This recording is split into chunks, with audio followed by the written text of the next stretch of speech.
দারিদ্রতা আপনাকে কখনো স্পর্শই করতে পারবে না। আজকে আপনাকে এমন একটা আমলের কথা বলে দিব, আপনি যদি এই আমলটা দৈনিক 100 বার করে করেন, নবীজি সাল্লাল্লাহু আলাইহি ওয়াসাল্লাম ওই ব্যক্তির ক্ষেত্রে ওয়াদা দিয়েছেন যে জীবনও কখনো মৃত্যুর আগ পর্যন্ত দারিদ্রতা ওই লোকটাকে স্পর্শই করতে পারবে না।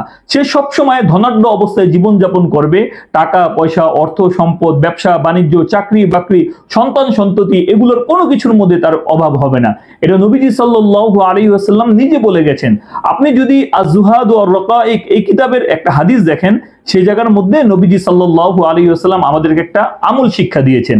সেই আমলটি হচ্ছে, নবীজি বলেন, মান ক্বালা লা ইলাহা ইল্লাল্লাহু মিআতা মাররাতিন ফি কুল্লি ইয়াউমিন লাম ইউসিবহু ফাকরুন আবাদা। নবীজি সাল্লাল্লাহু আলাইহি ওয়াসাল্লাম বলেন, যে ব্যক্তি প্রত্যেক দিন ঈমানের সহিত আল্লাহ তাআলাকে স্মরণ করে, ভালো নিয়ত করে, যে ব্যক্তি লা হাওলা ওয়ালা কুওয়াতা ইল্লা বিল্লাহ 100 বার দৈনিক পাঠ করবে, নবীজি বলেন লাম ইউসিবহু ফাকরুন আবাদা, তাকে কখনো দারিদ্রতা স্পর্শ করতে পারবে না। আপনি যদি চান যে আপনাকে দারিদ্রতা স্পর্শ না করুক, সবসময় আপনি সচ্ছল অবস্থায় জীবনযাপন করুন, তাহলে আপনি এই লা হাওলা ওয়ালা কুওয়াতা ইল্লা বিল্লাহ, লা হাওলা ওয়ালা কুওয়াতা ইল্লা বিল্লাহ, লা হাওলা ওয়ালা কুওয়াতা ইল্লা বিল্লাহ, এই তাসবিহটা, এই তাহলিলটা আপনি বেশি বেশি করে পাঠ করতে থাকেন।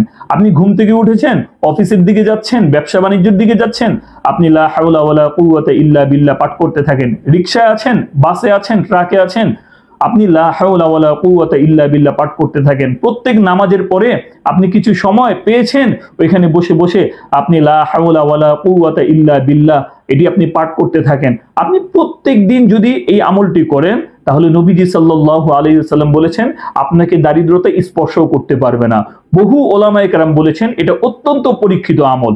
এজন্য ওলামায়ে কেরামদের কাছে যখনই কেউ তার জীবনের অভাব অনটনের কথা নিয়ে আসতো, দারিদ্রতার কথা নিয়ে আসতো, তখন তিনি তাদেরকে শিক্ষা দিতেন যে বেশি বেশি করে লা হাওলা ওয়ালা কুওয়াতা ইল্লা বিল্লাহ এই তাসবিহটা যেন বেশি বেশি করে পাঠ করে। অতএব আপনারা যারা চান যে আপনাদেরকে দারিদ্রতা স্পর্শ না করুক, তাহলে আপনারা দৈনিক মনোযোগ সহকারে আল্লাহ তাআলার দিকে মুতাওয়াজ্জি হয়ে বেশি করে লা হাওলা ওয়ালা কুওয়াতা ইল্লা বিল্লাহ, লা হাওলা ওয়ালা কুওয়াতা ইল্লা বিল্লাহ এটা পাঠ করতে থাকুন। তো প্রিয় দর্শক, ভিডিওটি যদি আপনাদের কাছে ভালো লাগে তাহলে অবশ্যই লাইক কমেন্ট শেয়ার করার অনুরোধ রইল। তাছাড়া আপনারা যদি কোনো বিষয় সম্পর্কে জানতে চান, কোনো মাসআলা সম্পর্কে জানতে চান, কমেন্ট আমাকে জানাবেন, আমি ইনশাআল্লাহ উত্তর দেওয়ার চেষ্টা করব।